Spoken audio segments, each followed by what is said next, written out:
Bonjour, bienvenue sur la conférence des métiers de l'art et de l'industrie graphique et de la communication. Je suis en présence de Louisette Chiron, de Sophie Bouchot, qui travaille pour la CCI Charente et avec la participation de M. Verdois. Aujourd'hui, nous allons aborder les différents métiers des arts graphiques et de l'industrie et de la communication.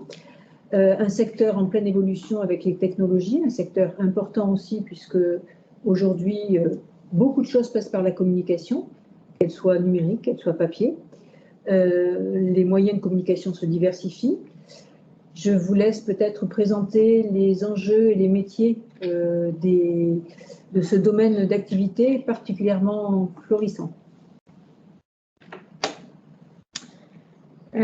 Effectivement, comme vous le disiez, un secteur en pleine évolution, donc des métiers liés à la communication où nous sommes effectivement dans le savoir-faire technique d'outils de communication. Donc, vous allez apprendre tout simplement à gérer un projet de communication. Donc, un projet de communication, vous avez un client qui a un projet. Un outil de communication, c'est quoi? Ça peut être une affiche, ça peut être ce que vous recevez dans vos boîtes aux lettres, ce sont les sites internet, ce sont les réseaux sociaux. Tout ça, ce sont des outils de communication que vous utiliserez et qu'il faut savoir produire pour pouvoir, bien évidemment, pour que vous puissiez les voir à un moment donné. Nos formations sont toutes, ce sont des formations en alternance.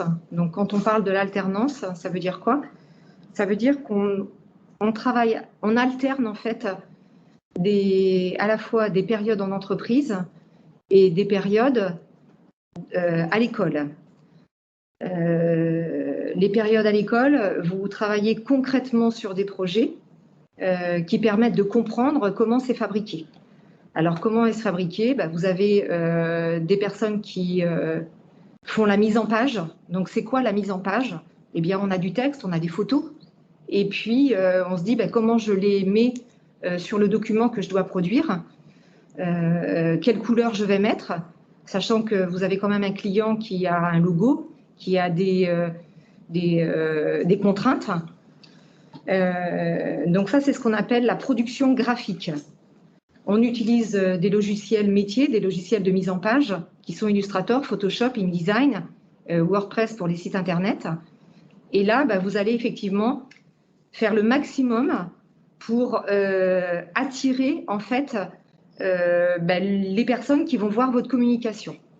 Donc, on est sensible aux couleurs, on est sensible au texte que l'on met, à la lisibilité de ce texte. Ça, c'est très, très important.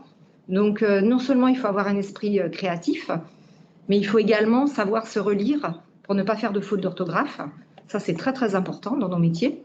Il faut être rigoureux, il faut contrôler ce que l'on fait pour, bien évidemment, lorsque le client a son support entre les mains, soit satisfait et bien évidemment qu'il puisse le diffuser. Donc, voilà la première partie, je dirais, de nos métiers. Cette partie production graphique et mise en page. Mais on ne va pas s'arrêter là parce que si effectivement vous avez créé et vous avez à l'écran, bien évidemment, quelque chose de très joli, il faut que d'autres personnes derrière puissent le produire. Donc on produit sur des impressions numériques, sur des écrans, comme je le disais tout à l'heure, avec les sites internet ou les réseaux sociaux. Donc, on va avoir du texte, des vidéos, enfin, peu importe. En tout cas, tout ça, ce sont des moyens de communication qui aujourd'hui sont mis à notre disposition et que nous, on va vous demander de les réaliser techniquement, de savoir pourquoi vous les faites et comment vous les faites. Donc, on travaille avec des services communication, des agences de communication. On travaille également avec des imprimeurs. On va toucher tout le secteur de l'emballage.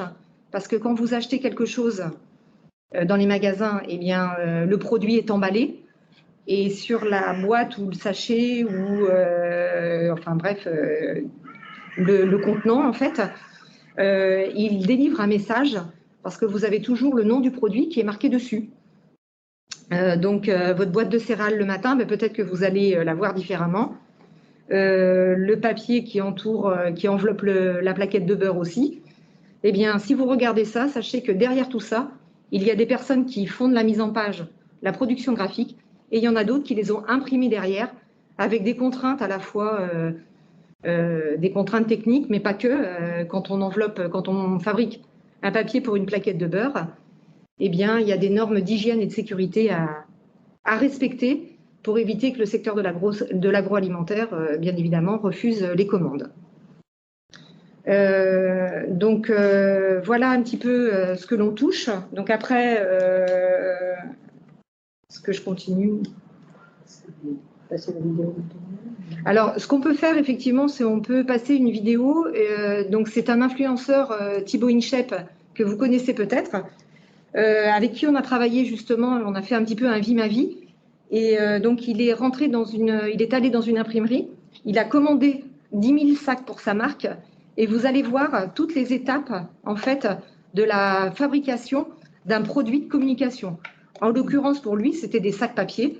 Donc, ça dure une petite dizaine de minutes. Mais ça va vous allez voir vraiment les différentes étapes de chaîne graphique, à la fois de la mise en page, comme je viens de vous parler, mais à la fois après de la fabrication du sac, de son impression, de la matière, du papier, qui est recyclable. Donc, ça, on en parlera après. Donc, bon visionnage, et puis on se retrouve tout à l'heure.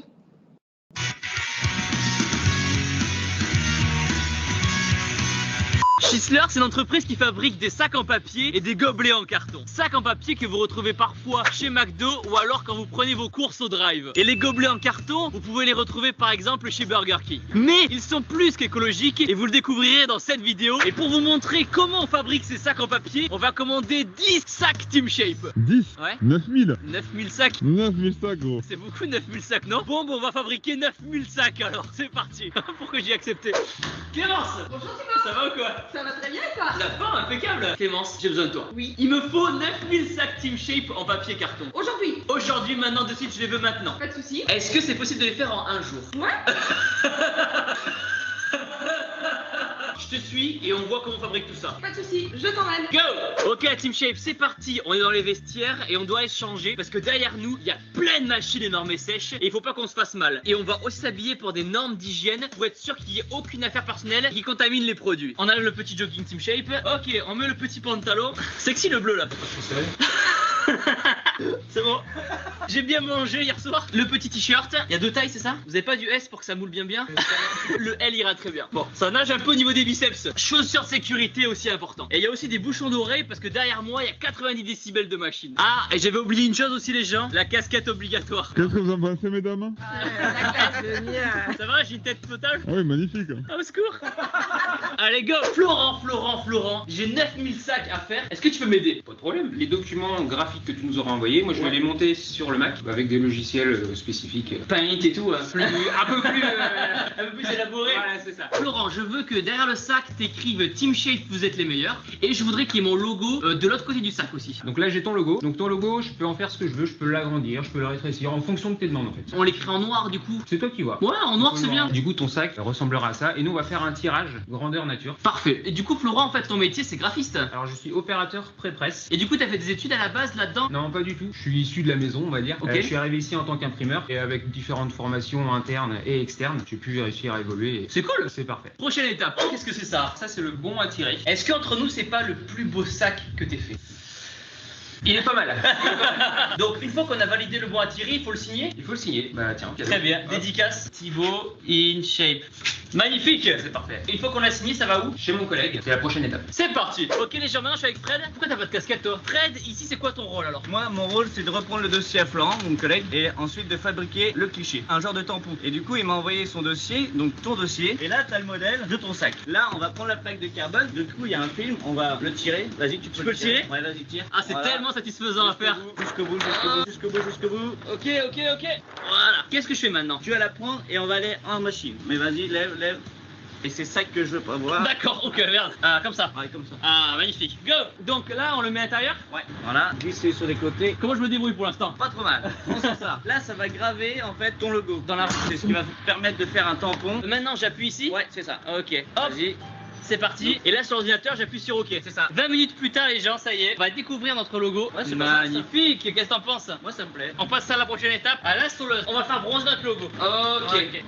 C'est grâce à cette machine que le logo sera en relief. Ouais. Cette machine, elle sert à quoi? C'est la graveuse. Il restera que tes lettres de logo qui sont apparentes sur le sac. Et là je te laisse ouvrir. Ok, go. Magie, magie. C'est pas mal. Trop stylé, je peux toucher? Ouais.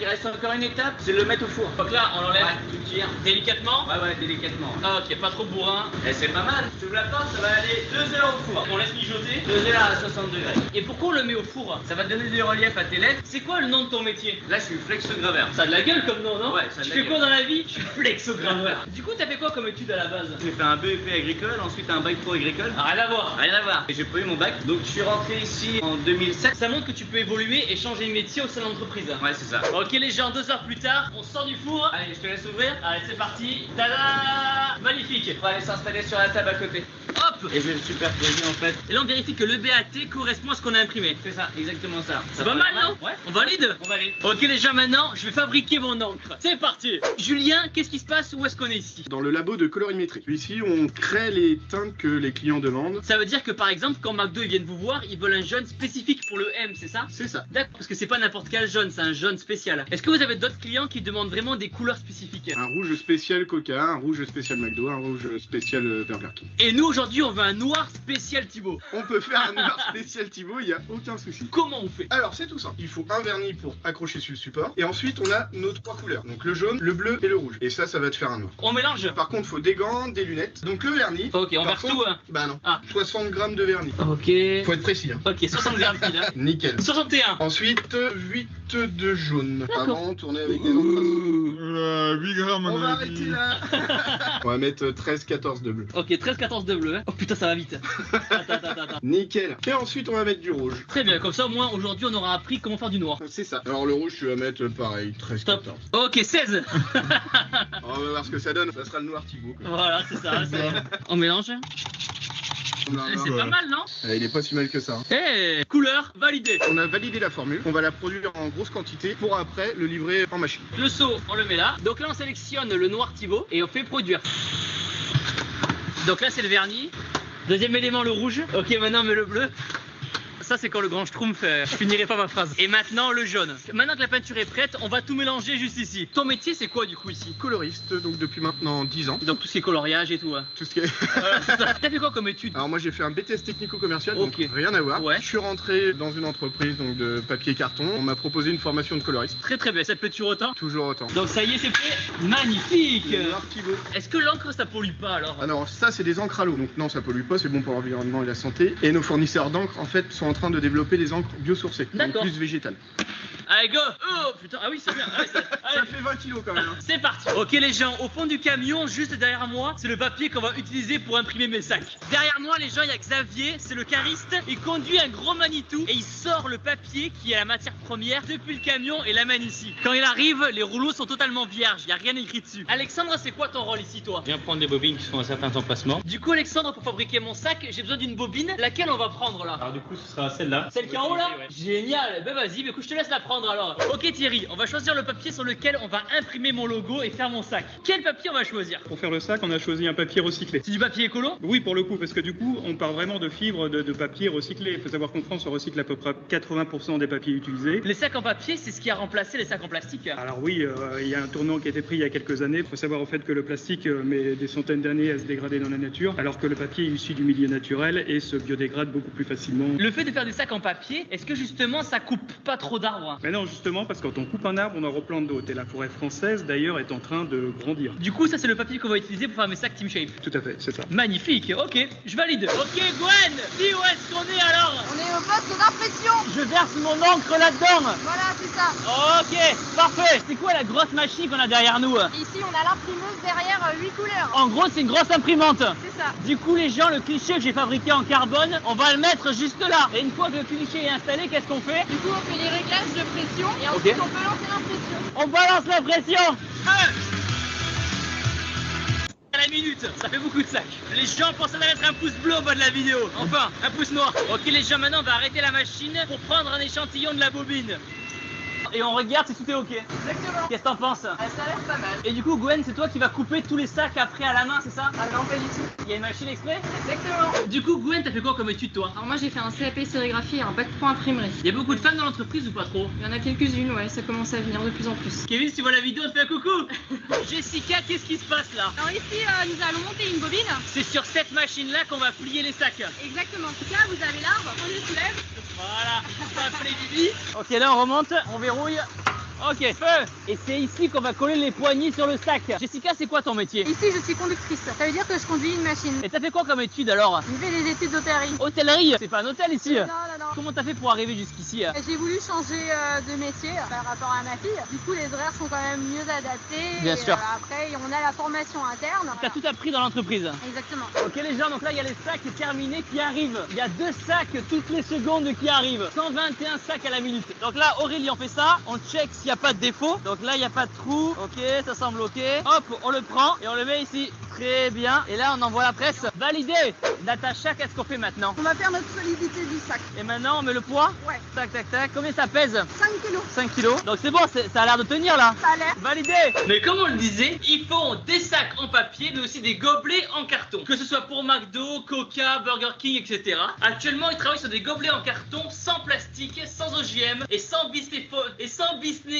bisphénol A. En gros, pour faire simple, c'est un gobelet 100% écologique. À l'époque, ces gobelets, ils avaient une couche de plastique à l'intérieur pour permettre l'étanchéité, mais aujourd'hui, ils sont tous en carton recyclable. Ici, on produit 1 milliard de gobelets par an, ce qui représente 10 000 tonnes de papier carton. C'est énorme, c'est sec. Dame Margaret. Dane Thibault. Il y a combien de salariés dans l'entreprise? Ici, on fait travailler 600 personnes. Est-ce que vous recrutez du monde alors? Ah oui, on recrute beaucoup et depuis de nombreuses années, en ce moment, je cherche une 50aine de personnes. Donc, aux personnes qui vont regarder la vidéo et qui cherchent un emploi, est-ce que t'en as un à leur proposer? Ah bah oui, j'en ai plusieurs. L'entreprise elle est située dans quelle ville? Alors, on est à Thouars, dans les Deux-Sèvres, proche de Nantes, de Tours, de Poitiers. Si des gens regardent la vidéo et cherchent un emploi et qui veulent te contacter, comment ils font? Alors, l'idéal, c'est qu'ils m'envoient un mail à recrutement@ceschisler.fr. Très bien, on va mettre l'adresse email juste là. Et du coup, il n'y a pas qu'ici que vous recrutez, toute la filiale du papier carton recrute. Ah oui, effectivement, vous contactez directement la FIFOR. Exactement, le lien il sera juste là. Et voilà les gens, les sacs sont terminés, ils sont juste ici, ils sont magnifiques, ils sont beaux. Et il y en a 9000 qui vont arriver au temple. Par contre, je pense pas qu'on va les prendre dans l'avion. Ça va être compliqué d'amener des palettes dans l'avion. Est-ce que tu veux dire un dernier mot? Oui, abonnez-vous à la chaîne YouTube. Hey, c'est Gwen qui l'a dit, alors vous le faites, hein. Et n'oubliez pas que vous êtes les meilleurs. Boum!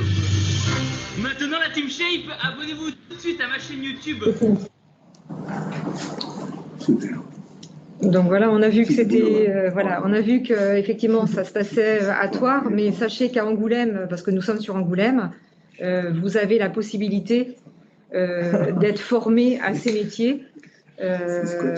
Donc voilà, vous en avez vu un échantillon. Donc tout à l'heure, on a parlé de la mise en page, c'est ce que vous avez vu. Quand il arrive, hein, il dit, moi, mon logo, je veux le mettre là, je veux que ce soit en noir. Et ensuite, on voit toutes les étapes de la fabrication. Donc sur des métiers techniques, mais qui changent tous les jours, parce qu'à chaque fois que vous faites un produit de communication, en fait, c'est jamais le même. Donc à chaque fois, il faut se réinventer, créer. Les couleurs, c'est les couleurs tendances. Donc on est très en lien aussi avec la mode, avec les couleurs tendances, en fait, avec les musées, avec voilà, qu'est-ce qui fait aujourd'hui. On va se différencier dans notre communication. Donc vous pouvez vous former avec Bac Pro, BTS, école d'ingénieur. Donc je ne sais pas si tu veux présenter un petit peu l'enseignement du bac. Oui, après je peux vous présenter également donc les diplômes que nous développons au sein donc de notre CFA CCI Charente Formation.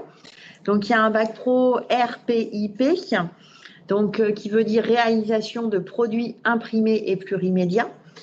Donc ce bac pro se fait en 3 ans par apprentissage. Il y a également une possibilité de le faire en 2 ans si vous êtes titulaire d'un CAP et rentrer directement dans notre première. Ce bac pro, en fait, vous offre les 2 options dont Madame Chiron parlait. Donc l'option A qui est l'option production graphique, donc tout ce qui est PAO pré-presse, préparation de fichiers, et l'option B qui est la production imprimée et qui est liée donc à l'impression, à l'imprimerie sur machine ou autre, presse numérique, presse offset. Là, on a vu que c'était un procédé flexo. voilà, sur les différents procédés d'impression. Donc ce bac pro, il est, voilà, vous êtes opérateur. Opérateur, donc PAO, opérateur sur machine d'impression, conducteur. Le diplôme se divise, on va dire, en 2 gros blocs. L'enseignement général, parce qu'on continue l'enseignement général avec des matières type français, anglais, etc. Et après, l'enseignement professionnel. Ensuite, vous pouvez poursuivre ce bac pro avec le BTS ERPC. ERPC, c'est études et réalisation d'un projet de communication. Donc là, vous vous posez plus en tant que chef de projet, en tant que technicien d'un projet de communication. Donc là, vous prenez un peu de hauteur, du recul, et en fait, vous prenez une demande client et vous allez l'amener jusqu'à sa réalisation. Toujours pareil avec les 2 options, la production graphique et la production imprimée. Alors, ces 2 options sont réelles, mais forcément, vous travaillez en lien étroit avec vos collègues. C'est-à-dire que l'opérateur pré-presse, par exemple, va préparer le fichier, mais il faut que ce fichier soit bien conçu pour pouvoir après aux imprimeurs, pour que les imprimeurs puissent après l'imprimer correctement. Donc forcément, il y a des ponts, il y a des liens entre ces 2 métiers. C'est 2 métiers différents, mais qui doivent être quand même en lien. On parle de chaîne graphique, c'est pas pour rien.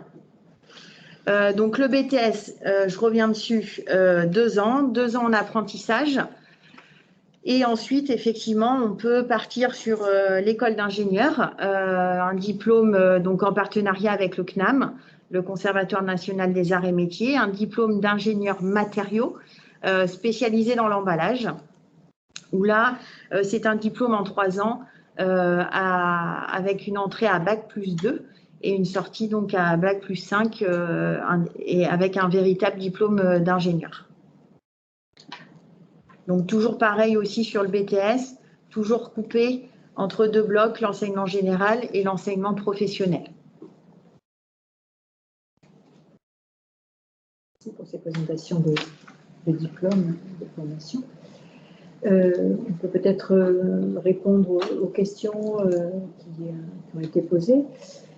Revenir peut-être sur les métiers qui ont été vus dans la vidéo ou peut-être que vous avez abordé rapidement. Est-ce qu'il y a des tâches qui sont parfois répétitives ou est-ce que c'est très varié et peut-être plus Alors, qu'on soit un opérateur PAO ou un opérateur sur machine, alors les tâches répétitives, on va dire oui, mais par contre, on peut travailler différents matériaux. Donc, on peut travailler un papier qui fasse 135 grammes, on peut travailler un papier blanc ou un papier de couleur, mais lorsque vous allez prendre votre travail, en fait, à l'arrivée, ce ne sera jamais la même chose. Vous n'imprimez jamais la même chose. Donc, même si vous pensez être sur quelque chose de répétitif, n'empêche que le produit que vous faites, lui, n'est jamais le même. Donc, en fait, il y a quand même une diversité dans ce que l'on fait. On peut imprimer du papier, du carton, on peut imprimer du tissu, on peut imprimer du crayon, on peut imprimer du bois. Les caisses en vin sont imprimées, c'est du bois qui est imprimé. Donc, il faut essayer vraiment... et puis, la forme que l'on donne. Quand on imprime un crayon, un logo sur un crayon, on va dire que lorsque vous imprimez une boîte d'emballage, une boîte de parfum ou un coffret, enfin un emballage pour du jambon blanc par exemple que vous connaissez peut-être, eh bien on n'est pas du tout sur les mêmes matériaux.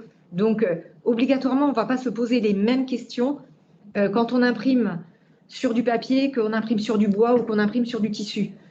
Donc même si votre machine est toujours la même, n'empêche que vous devrez vous poser quand même des questions pour vous dire pourquoi je le fais comme ça et quel est le résultat que l'on attend de moi pour qu'il corresponde en fait à la commande de mon client.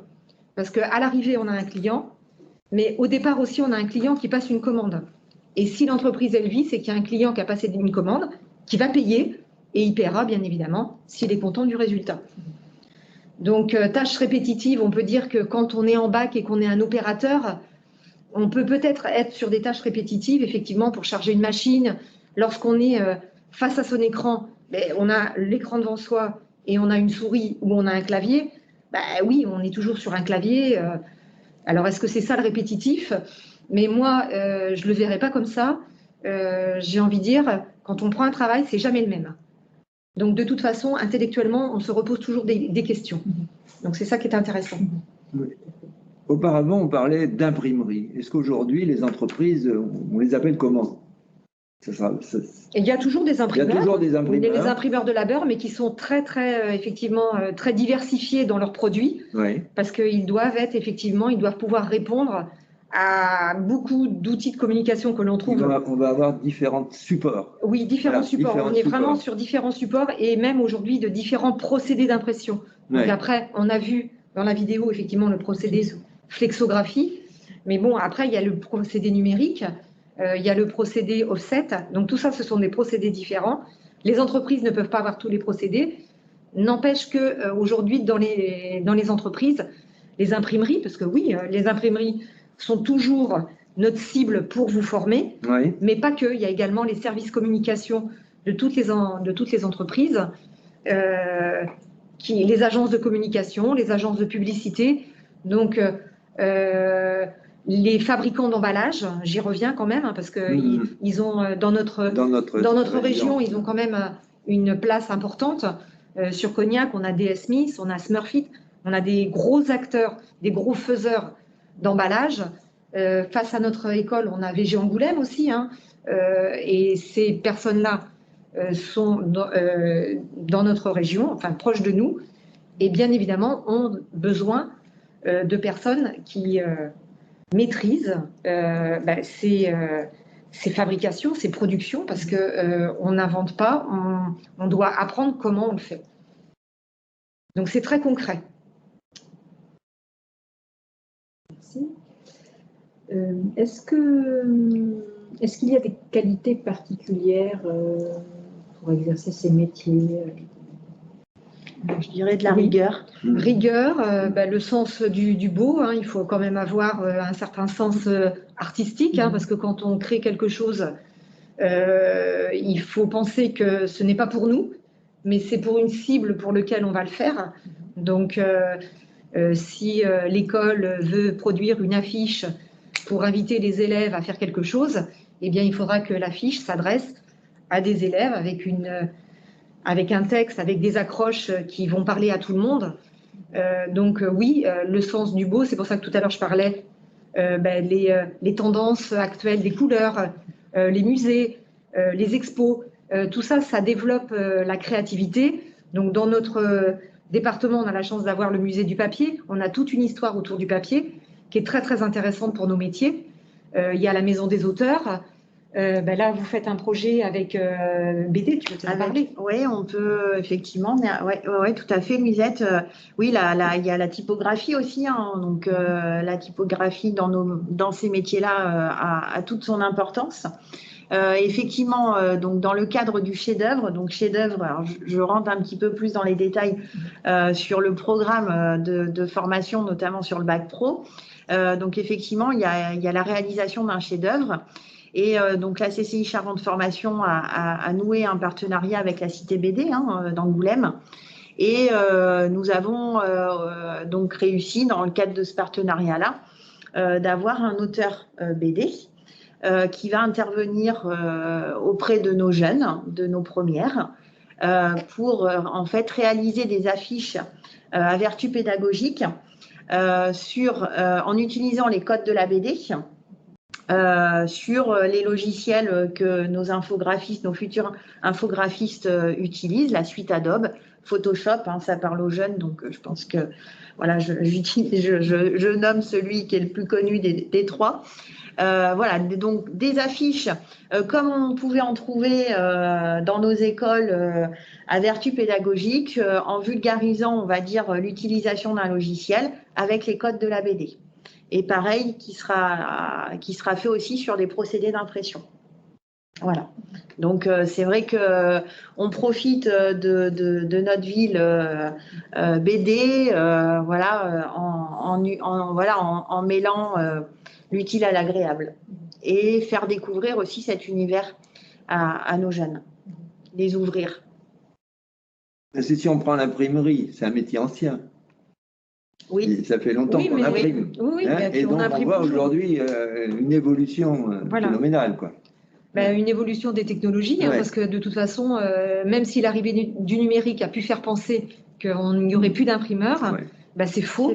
Oui. Et aujourd'hui, il y a de réels besoins en connaissances et compétences justement techniques sur ces métiers-là, parce qu'il n'y a pas que le numérique. Aujourd'hui, une entreprise qui communique, elle va utiliser tous les canaux de communication qu'elle a à sa disposition, c'est-à-dire votre boîte aux lettres, c'est-à-dire un site internet.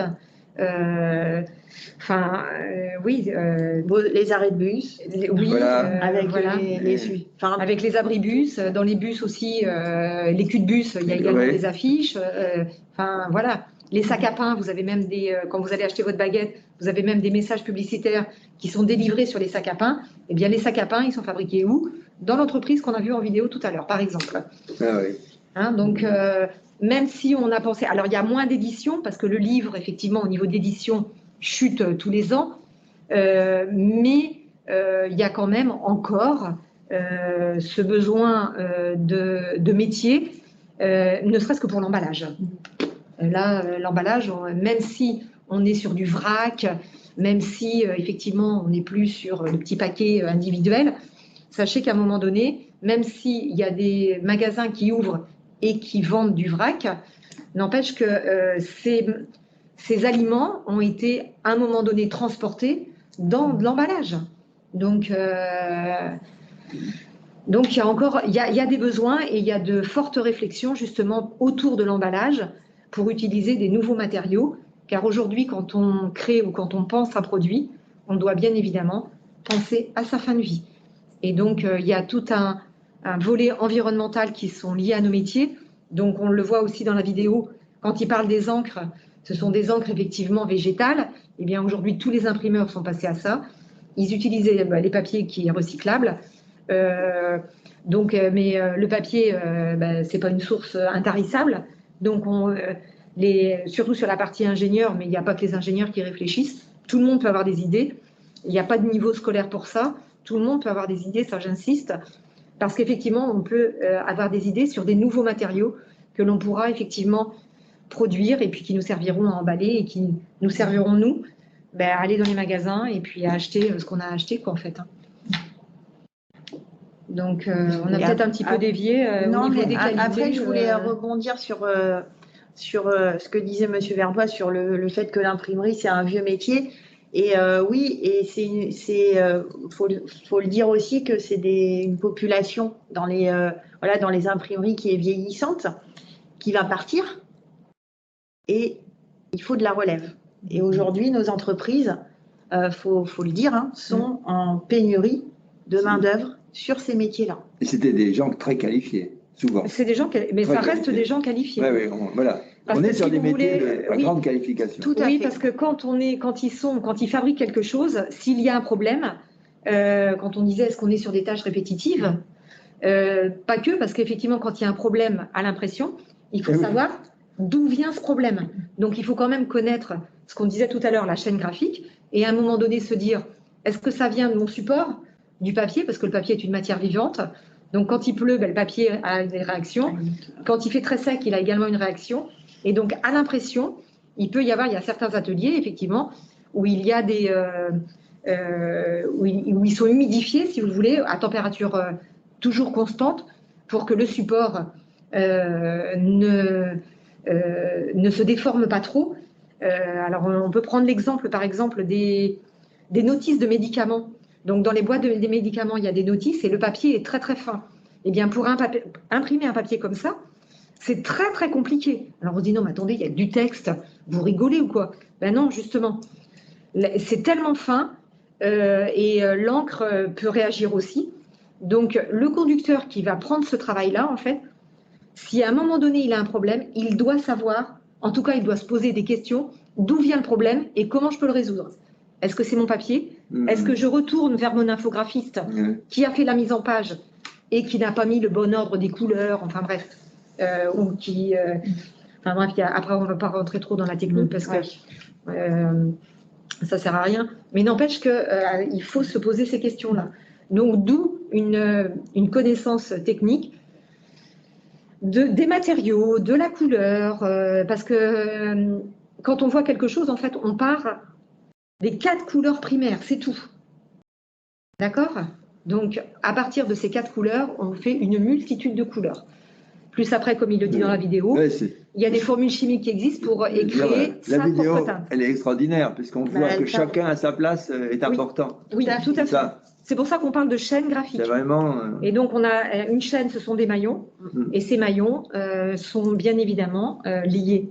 C'est sûr. Un réel travail d'équipe. Ah oui, c'est vrai. Alors, tout à fait, comme je disais, il y a forcément des ponts. C'est-à-dire qu'une fois que l'infographiste a fait son fichier, il ne se dit pas, bon, maintenant, c'est le boulot de l'imprimeur. Non.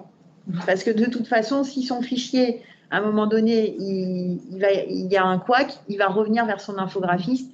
Et voilà, donc il y a forcément un jeu de va-et-vient et de, comme vous dites, de travail d'équipe. Voilà.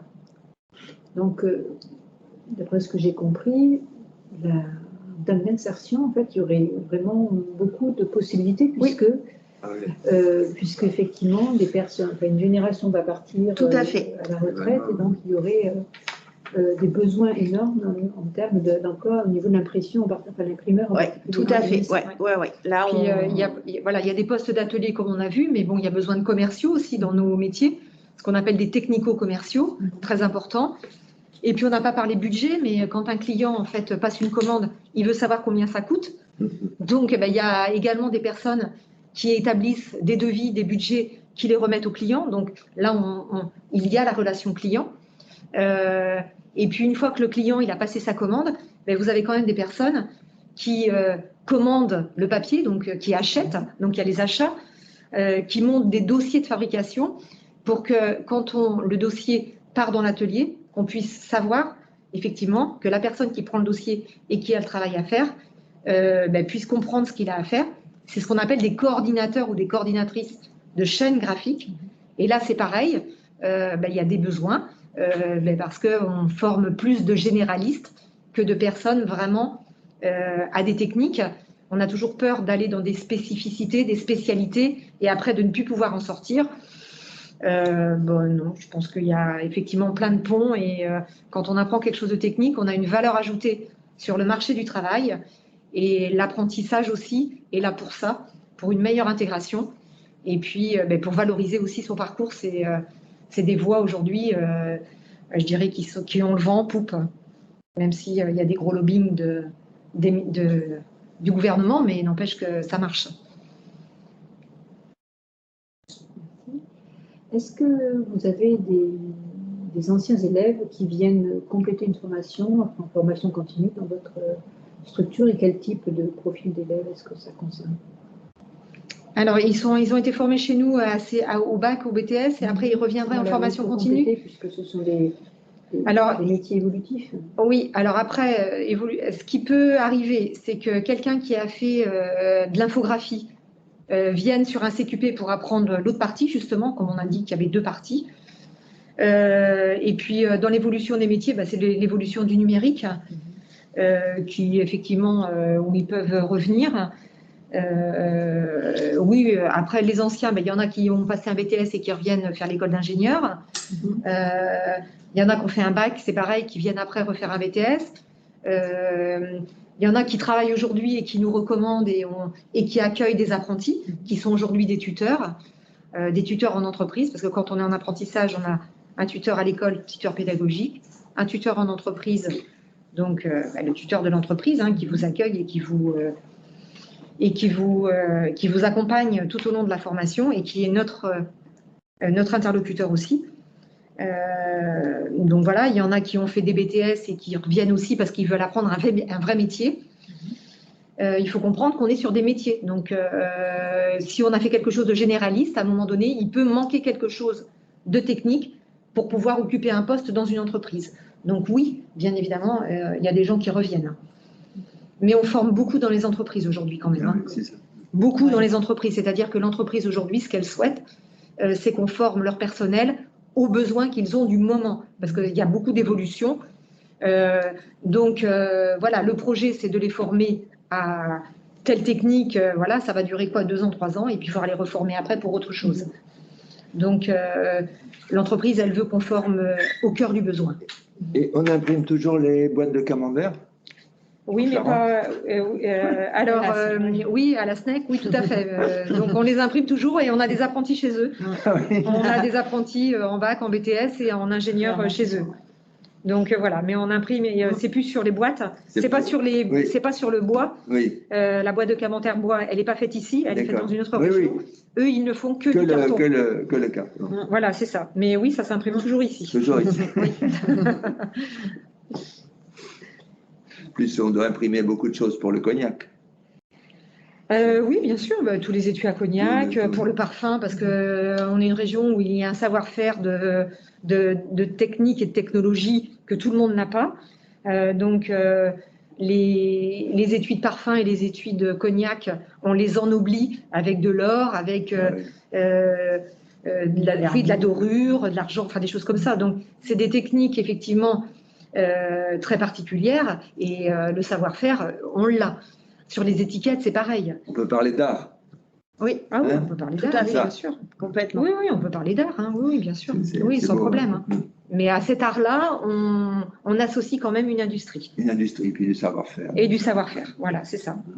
Parce que si on crée un super beau produit, on est un artiste, mais que derrière, on ne peut pas le produire, eh bien, on gardera son produit pour soi et on n'en fera rien. Bonne définition. Bien, comment vous envisagez l'avenir avec l'évolution des nouvelles technologies, l'évolution des métiers? Comment est-ce que... On est sur des métiers du numérique après, hein. C'est les machines qui évoluent. Donc après... C'est des métiers qui risquent de disparaître avec les nouvelles technologies et Pour l'instant, on n'en est pas là. Sur le livre, on avait dit que le numérique remplacerait le livre. Or, le livre est toujours là. Le livre est toujours là. Pourquoi? Parce que vous avez, derrière tout ça, il y a des consommateurs, il y a des clients. C'est quand même nous qui décidons aussi à un moment donné si on préfère acheter un livre imprimé que de lire sur une tablette. Donc, si vous voulez, même si il y a des tendances et qu'il y a effectivement des messages qui passent et qu'à bas le papier, à bas l'imprimerie, parce que tout va être numérique, finalement, on n'en est, on n'en est pas encore là. Donc, des métiers qui disparaissent aujourd'hui, il y en aura, mais moi, je ne suis pas devin, je n'ai pas ma boule de cristal. Il y en a qui disparaîtront. Maintenant, ce qu'on demande à nos jeunes, c'est effectivement d'avoir une ouverture sur tout ce qui peut les entourer. Leur environnement, le numérique est là, oui. Donc, en fait, ce qui a évolué, c'est l'arrivée du numérique. Mais ça n'a pas, aujourd'hui... Ça n'a pas balayé tout ce qui existait. Parce qu'en fait, quand vous produisez des millions, comme on l'a vu, de gobelets ou d'emballages, eh bien, il y a, derrière tout ça, il y a des machines qui impriment. Et ça ne peut pas être une autre machine. Enfin, voilà, c'est un procédé, en fait. Donc, le procédé, il ne peut pas être, effectivement, on ne peut pas le faire disparaître parce que, si vous voulez, d'un point de vue économique des coûts, c'est encore celui-ci qui est le mieux placé. Alors, l'arrivée du numérique, oui. Aujourd'hui, effectivement, il y a beaucoup d'études qui sont faites. Il y a des nouvelles machines qui arrivent qui permettent, effectivement, d'imprimer pas mal de choses, mais ça ne supplante pas tout, pas encore.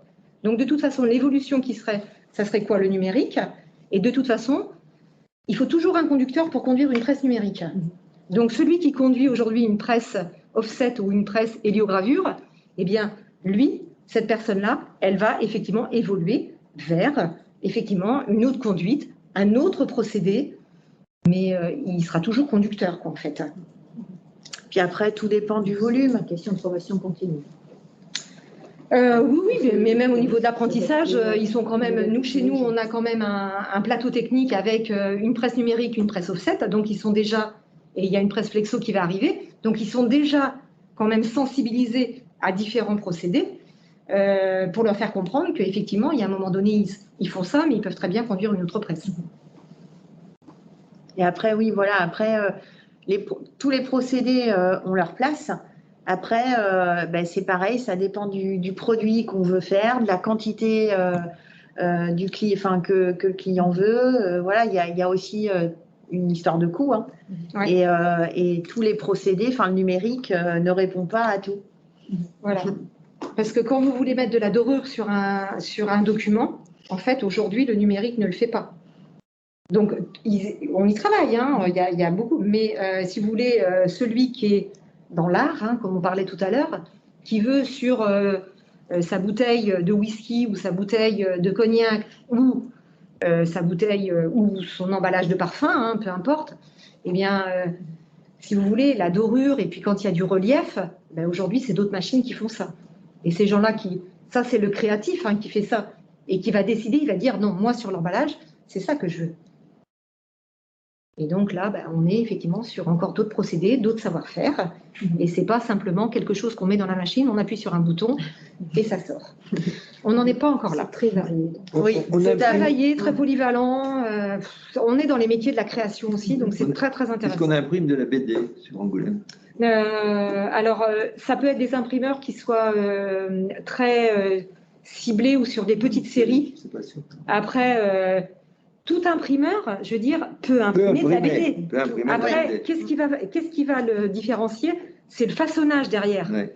C'est-à-dire qu'un livre BD, c'est un petit dos carré collé très très fin. Donc, toutes les entreprises ne sont pas équipées de ces machines-là. Ouais, ça, ouais. Donc après, je sais qu'il y a Paulina Luçon qui en fait beaucoup, qui est vraiment un spécialiste de la BD. À Angoulême, oui, nos imprimeurs, ils peuvent le faire. Après, c'est le façonnage derrière qui sera différent. Mais oui. Mais il y en a, oui, bien sûr. Quel type d'élève réussit dans ces disciplines? Est-ce qu'au niveau du collège, il faut avoir peut-être des... Alors, vraiment, c'est tout horizon. Effectivement, je rejoins Madame Chiron, l'envie. L'envie d'avoir aussi un projet professionnel, un but. Hein.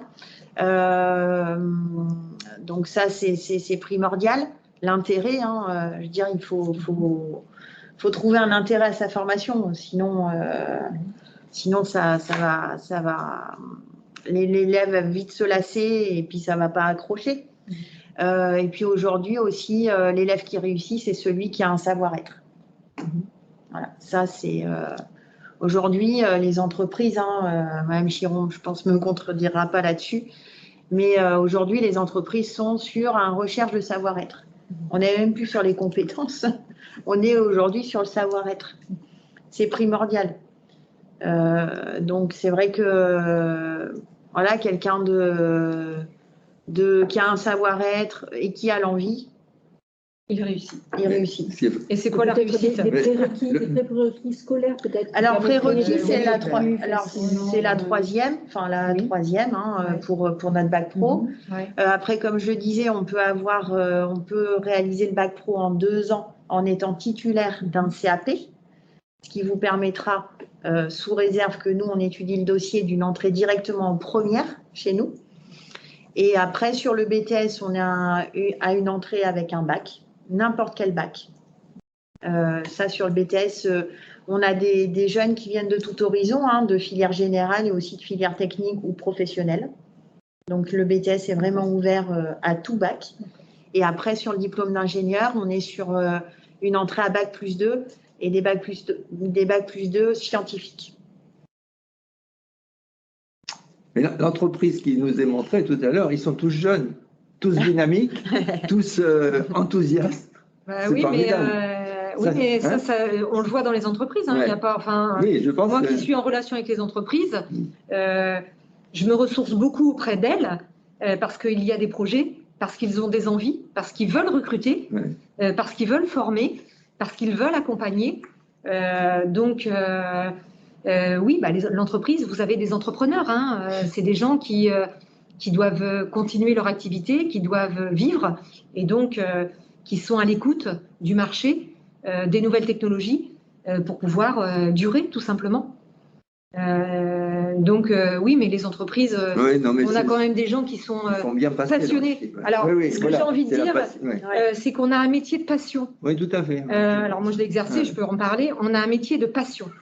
Et c'est ça qui peut donner envie, quoi, en fait. Mais les gens dans les entreprises, oui, c'est ça. C'est vraiment oui, on a vraiment cette chance d'avoir des interlocuteurs passionnés en fait. Et ça se transmet tout simplement. Et donc ça donne envie. Et donc, pourquoi pas? C'est stimulant. Oui, hein, tout à fait. On a l'exemple d'une jeune femme qui est rentrée en bac pro chez nous. Elle est actuellement en terminale. Elle a son entreprise. Elle avait fait l'option production imprimée. Hein, donc, elle conduit une machine donc elle va poursuivre ses études chez nous en faisant le BTS. L'entreprise la garde et veut la garder à tout prix, quoi. Hein. Aujourd'hui, le jeune qui est attiré dans ces métiers-là, qui a un savoir-être et qui veut travailler, honnêtement, il y a du travail, quoi. Il y a de l'emploi. Même au niveau local. Alors voilà, si on veut rester en Charente, il faut se poser la question. Si je veux rester en Charente, oui, il y a des possibilités. Il y a des postes. Voilà, c'est ça, ouais. Il y a des entreprises qui sont prêtes à accueillir nos jeunes. Voilà. Et s'il y a pas de poste, il y en a en région, il y en a énormément aussi, parce qu'on travaille beaucoup avec la région Nouvelle-Aquitaine, avec aussi Thouars, comme on a vu là, mais pas que. Hein, on en a un dans les Pyrénées-Atlantiques. Alors c'est peut-être la Nouvelle-Aquitaine, la Pyrénées-Atlantique du coup. Donc c'est Nouvelle-Aquitaine, pardon, excusez-moi. Mais les jeunes viennent effectivement de tous horizons, étant donné qu'on a de l'hébergement. Ça permet aux familles de les accompagner et nous de les accueillir à la semaine dans de bonnes conditions, quoi, en fait, avec un self matin, midi, soir. Donc ils n'ont pas de soucis de logement. Ils peuvent venir chez nous dans de bonnes conditions, quoi. Donc voilà, ça fait partie du cursus de formation en tout cas. Et puis nos entreprises de ce secteur-là sont sensibles à cette problématique de recrutement qu'ils rencontrent. Et nous, on est associés en tant que centre de formation, forcément. On fait un travail main dans la main. Mais voilà, pour eux aussi, pour elles aussi, c'est une véritable problématique. Quel conseil est-ce que vous donneriez à un jeune qui se pose des questions au collège il faut être curieux. Quand on se pose des questions sur son projet professionnel, il faut être curieux, tout simplement. Et pour être curieux, il faut se poser les bonnes questions, il faut aller voir, il faut se poser des questions. Il faut faire des stages dans les entreprises pendant les vacances scolaires. Donc, c'est le mieux. Ça permet de découvrir. Nous, on est équipés d'un plateau technique, donc on peut accueillir aussi pour justement faire visiter, découvrir, et puis leur présenter ce qu'on a fait aujourd'hui. Et puis, je ne sais pas quoi dire. Les stages, on se rejoint là-dessus. C'est facile de faire des stages quand on est un collégien? Oui. Il y a des dispositifs. Oui, puis après, quand ils ont envie, ils y arrivent. Ils ont besoin de nous. Et vous, les CCI, les chambres, vous avez des possibilités de faire. On peut faire les conventions, effectivement. Déjà, on fait les conventions, et puis après, ils s'organisent avec leur stage. Pendant les vacances. Oui, tout à fait. Oui. Voilà. Il faut trouver sa voie. Oui. Alors des conseils, il faut, quand on se pose des questions, il faut rencontrer des personnes qui vont pouvoir vous renseigner. Et si c'est pas la bonne, il faut continuer. Voilà. Persévérer. Exactement. Persévérance, oui. Voilà. Très bien. On a épuisé à peu près Merci beaucoup. Voilà. les questions. Je vous remercie pour ces échanges. C'était très intéressant. Merci. Merci à vous. Donc, je vous souhaite une bonne fin de journée, bonne continuation en tant qu'élève, et je vous informe que la vidéo de cette conférence sera en ligne ce soir sur le site du FOF et que vous pourrez la regarder peut-être demain avant d'aller sur le site du FOF si vous avez l'occasion de rendre visite au stand des professionnels que vous avez eu devant vous aujourd'hui. Merci, au revoir, à bientôt. Au revoir.